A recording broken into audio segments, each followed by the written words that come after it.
Hey everyone, Leanne here from Kingdom Bloggers. So today I want to talk about Pinterest. Everyone is always asking me, how am I able to consistently get so much traffic from Pinterest back to my website? I've said over and over that Pinterest is kind of our gold mine right now since Google has pretty much decimated most of our traffic, organic traffic. And so you really need a strategy for how to use Pinterest specific to your content in order for it to really work for you. So today I'm going to share the one single thing that I'm doing. I mean, I'm doing a lot of things, but there is one very specific thing that I started doing that has made all the difference. And that way you can apply it to your own strategy. Now, keep in mind, my content is specifically Bible study. So if you are in, maybe Christian parenting or some other aspect of Christian blogging, you will need to do some research in Pinterest and kind of tweak your strategy to kind of follow this model. So I'm going to show you my Pinterest analytics, and then we're going to kind of look through my feed and kind of show you what pins are doing the best over all of the rest. Okay, so as you can see here, my profile, in December it did dip, but it's pretty much maintaining just over 1 million monthly impressions. Now, of course, impressions don't mean traffic, it's these other metrics. And so you can see for the last reporting period, I think this is for like the last 30 days, my saves are up 89% over the previous period. Engagements up 41 and impressions up 15. And so over here, you can see my more recent pins. Now, I think the default setting, it says top pins. So this is like all time. So you want to change it to recent pins because my recent pins are where the change is. And you can see here, I have a Bible reading plan, something for the parable of the mustard seed, and genealogy of Jesus. All right, so let's hop over to my actual feed. So this is my feed of by the way, many people have asked this. I only pin my content. The only time I pin other people's content is if I create a new board.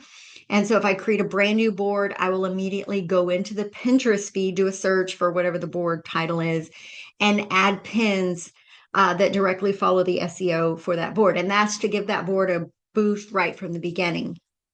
Beyond that, I use Tailwind. So whether you use Tailwind or the Pinterest native scheduler, I am only adding my own pins. I do create multiple pins for the same URL and all of that. I'm not going to really go into that in this video, but I just wanted to answer that question, is that I am only pinning my content, brand new pins for my own content.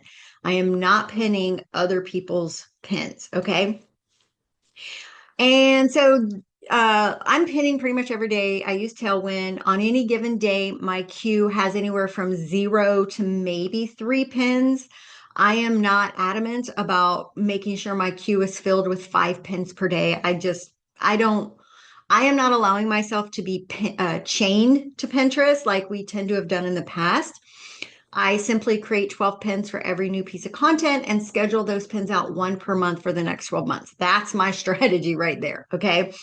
So if I have pins going out today, great. If not, I don't care. It's just every month I have new pins going out pretty regularly. And I'll do another video that really goes over like my actual pinning strategy, my schedule, showing my tailwind and all that. I'll do another video for that. So these pins here were pinned probably in the last 3 to 4 days. Now, keep in mind when you pin something, generally it's going to take a couple of months for it to really take off. I'm noticing with mine as I go back through my feed, and we'll scroll through here in just a second. Mine are about the 2-month mark when I really start seeing the jump in traffic. So if you're pinning and it's like you see here, it's like 57, 111, we're talking about the reach. So the idea that Pinterest is pushing it out to more people, that's the goal, so that the more people see it, hopefully people will engage with it. There's hardly any reach. So these are brand new pins. But if you scroll down, so we're going to go down about this is probably about a month and a half, maybe, you start seeing the numbers go up. So I got 5.5 thousand, 3.5 thousand, 4.1. Now I do have some with lower numbers, and we're going to talk about that. That's actually the point of this video. And so, but it's really after about a month and a half that you start seeing those numbers really go up. I mean, I got 15,000 right here views. And so that's what you want to keep in mind. So it's not immediate. It takes a month or so, provided you have a solid plan and your SEO is good and all of that. It could take up to 2 months to really start seeing a single pin like take off. So just keep that in mind. Okay. So what am I doing different? So I'm actually going to scroll back a couple of months because this new strategy that I started probably back in October as compared to what I was doing before that. So let's get down here. Now, I do my Bible reading plans. You can see there's an Advent one. There's one for this. Now, I do, for my Bible reading plans, just side note, when I create a brand new one, now I have a page on my site for that reading plan only. Now, I do have another page that's like a roundup of all my reading plans, but every single reading plan has its own page. I think I've done a video for that. If I can find that, I'll link that below. If not, I'll make that video. Um, and so for every reading plan, I actually make 12 different layouts for it. Like I just move the elements around. It's the same reading plan, just the elements are moved differently. That way, every single month, a new one goes out. So for Bible reading plans, so you have what I call the blog post pin. Well, so you have blog post pins, and then you have the thing. Okay, so blog post pin and the thing. That's what I'm going to call this. Okay, this is a blog post pin. It's just a pin with the title of the blog post. This is a blog post pin, but it's more of a mock-up of the like for the printable. So if your thing that you're promoting is the actual tangible thing, the printable, which by the way, if you're not doing that, you should, because in Pinterest, people are really looking for things they can take, not so much to read a book, but if you have like a worksheet or something like that to go with it, you should make mock-ups for them. Those will do much better. So you have, this is a reading plan, right? And it shows a mock-up of everything they get. The actual reading plan itself, so like this one here is for Advent or this one's for December, will do 10 times better or more than a blog post pin mockup. Now you should be doing both just so you have additional content to add into Pinterest, but the pin or the reading plan itself is going to get a bigger push by the algorithm and will get more engagement from the people. So you simply embed the actual reading plan in your blog post for the reading plan or the page, whatever. And then from there, when they click this, they have to click the blog post to go get it. Now they could totally just right click and save, but the idea is to get them to click through to your website and from there they can download it. Okay, so blog post pin, blog post pin, blog post pin. Now I do have some other stuff in here, but it was right here with this green one. This is Ruth, is where I started making the change. Now, before I talk about that, you'll see like this one, this was actually a brand new blog post that I created, was like how to do a character study, and it's in a mock-up style. It did pretty well. But here's the change. So I'm going to actually open this in a new window because I don't want to lose my place in the feed here. This is just a simple, it's like cheat notes, if you will. It's like a recap, a summarization of the story of Ruth. Now, I use ChatGPT to create these. Now, here's the thing. For all the women, I already have a blog post, okay? I probably have like maybe 15 or 20 women. I'm still adding them. That's part of my content plan is to do more of the women and the parables and then other characters. The blog post pin itself that was just like, who is Ruth in the Bible? Okay. I do get a lot of traffic to those. But when I started adding these these actual, what I call Bible journaling notes, this is when the traffic and the impressions and everything really took off. And so you can see here, I mean, all the rest of these, it's like whatever, and then boom, 5,000. and 435. I mean, the engagement on them was like high. And you can see, okay, blog post pin. So 3,000, 6,000. Every one of these has done amazing. Okay. So here's one here. Um, here's another one, this pink one. And then another one. So I do have, like I mentioned, one blog post for each woman. I also have what I guess you would call a roundup. It's like free Women of the Bible study lessons. And that page. It lists each woman and then it links to the actual blog post. So it's like a roundup of my own content. And for that one, I made an infographic. And I actually have multiple versions of this so that I can keep adding a brand new one every month. So that's what I'm doing with the URLs in question. I create a set of these and then one goes out every month. So like I went through all my women and I made these. Now they've already been pinned. This is like probably these started back in October. And so I've recently, so I'm going to keep this one open so you can see the design here. I've gone through and created a whole new set of those same ones. I just tweaked them a little. We'll go up here. Oh, there's Ruth right there. So you see this one was light green black background with some green flowers and just whatever. This part, the scripture through lessons, the like text stayed the same.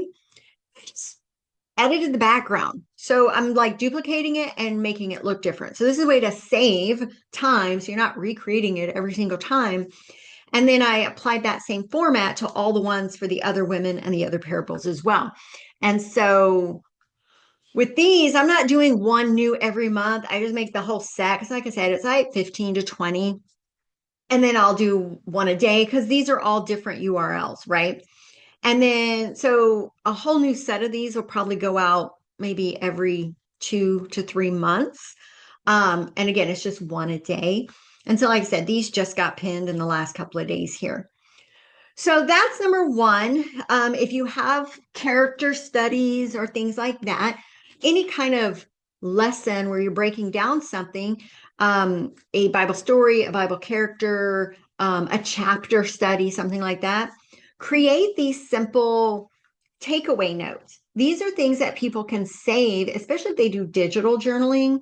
They can right click and save this right into their GoodNotes. Now, of course, if they do that, it doesn't link back to your website because they're just right clicking and save. But you can put something in the description that says, click to, get the rest of the study notes. Like if you have additional stuff, like you have a product or something like that. And so I find these personally helpful because I need like at a glance. I don't really necessarily right now want to read the entire blog post. I want the quick notes, right? But once I get the quick notes, then I can go read the blog post to get like more detailed and in-depth study or whatever. So that's one. So another one is these infographics. This is the newer one. You can make these in Canva. I actually just went into Canva and don't use the infographic size like I did here. You see it sort of gets cut off. For your infographics, I would recommend using the story size, which is the 1080 by 1920. That one, it does not cut it off. So I have, let's see, up here. So this is that 1080 by 1920. So this is a Pinterest pin.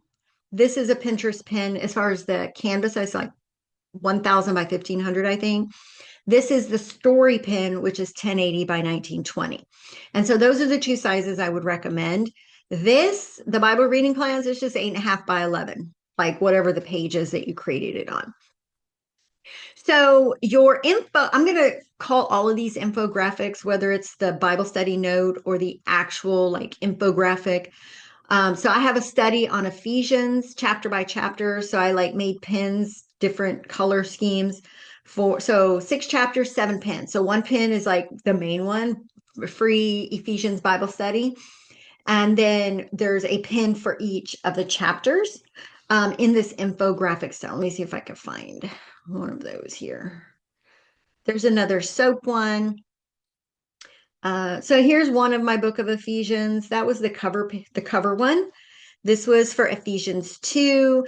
And I'm just using ChatGPT, because I use it to help me write the studies, I just ask it to give me the information for an infographic. And it sort of laid out some stuff, and I pulled out what I wanted and then put it together for the image. These are some other ones that I did. And you see they've done pretty well. Here's another one. So if you have Bible verses about, if you have a ton of that kind of content, instead of doing the regular blog post pin, do an infographic type image. And so I'm going to open this one here. Let me close these. So this looks like literally a Bible journaling notes, but this is, I just use this. So this paper is actually, if you go into elements in your, open up 8.5 by 11, go to elements and just put lined paper in the search. It's going to give you dotted like bullet journal style. It'll give you this line. It'll give you, all kinds of them. And then I just used a handwriting font, and they're in the elements. You can find highlight line, and then change the color for them. So this one did really well. This was actually a brand new blog post.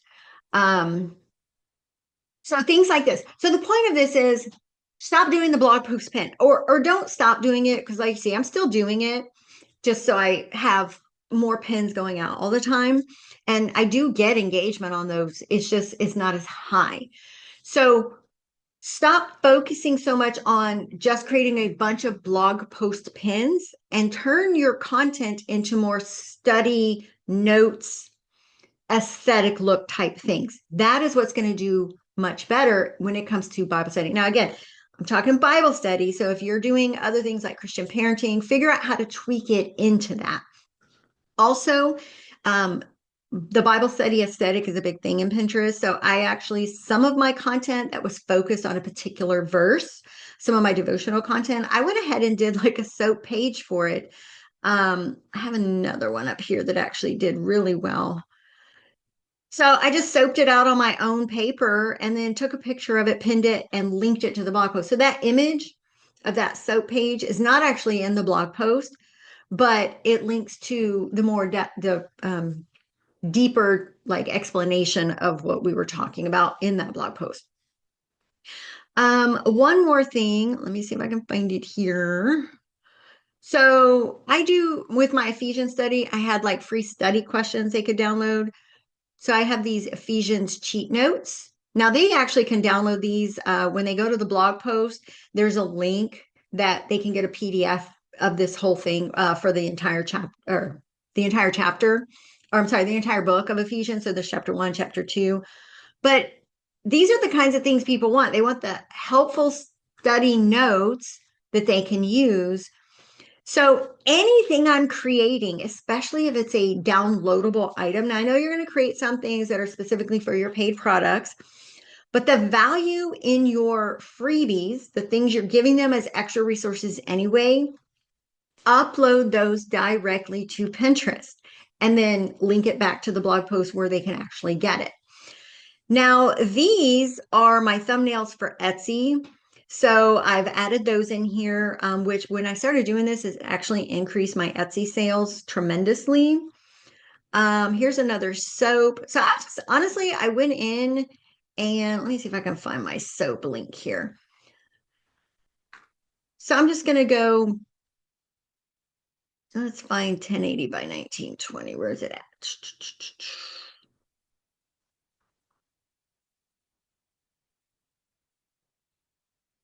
Go SOAP. So there's my soap. So this one is the 1080 by 1920. So you can just come over here to design and you can do infographic. And then what I did was kind of just went through and pulled out several layouts that I liked with different color. And then I go through, so this was one that I had found. I just went through, changed the word to be the soap word. So I would do the same for these and so forth.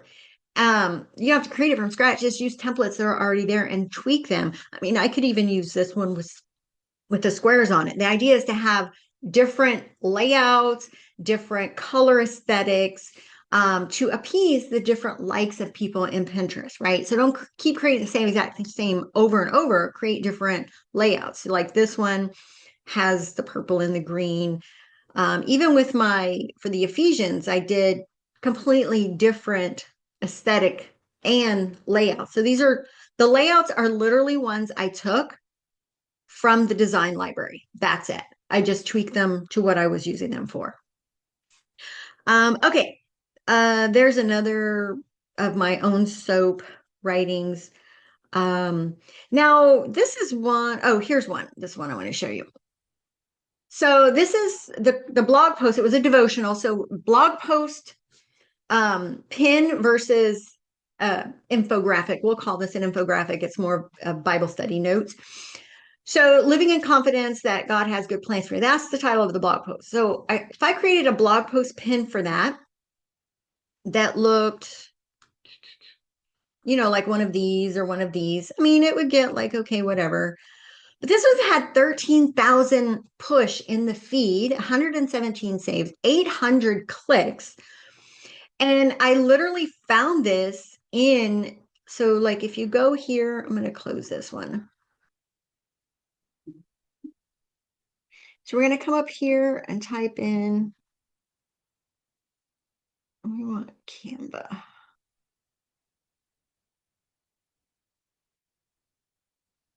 Let's see journaling template and see what I think that. So you see, it has all these layouts like this one. If you scroll and scroll and scroll, you'll find a whole bunch of different ones. There's gratitude journal. And so that is where I actually found this. So this, as you're looking at it, is sort of how I found it. So like this one with the little Band-Aid tape was, I think, over here. So I kind of moved them around. And before, I don't even remember what they said. It was just journaling. It wasn't Bible related. But I made this into SOAP. So scripture, observation, application, and prayer. And then I just added some key terms and, a phrase. And this is actually in the blog post now, but this has done better than the blog post pins I had created. I only did like one blog post pin. So I'm actually going to create some more variations of this, change the color, maybe move the things around. Okay, so the whole point of this was not to just show you around my Pinterest feed, but it was to show you the visual kind of things that people would, number one, that Pinterest likes and will show more of in the feed, because the more it is shown, the more it can get clicked, but also the kinds of things people are looking for when it comes to Bible study material. So your infographics, your study notes, your cheat sheets, your worksheets, your templates, all of those things, create them for your content. Now, if you have devotional content, yes, create the blog post pin, but also create more of the study note version of it. So like I did with that SOAP one for the Jeremiah 29:11. Create things like that, put one in the post, right? But create multiple variations of it so you can keep pinning them and having other ways to represent it in the Pinterest feed. That is the number one thing I did. Pinterest goes crazy sometimes, but once I started doing that, it has been consistently in the thousands and tens of thousands of views, which is of course translated into more traffic. This is how I'm able to maintain over 1 million monthly impressions, but that also translates to consistent traffic back to my website. And every month the amount is going up more and more.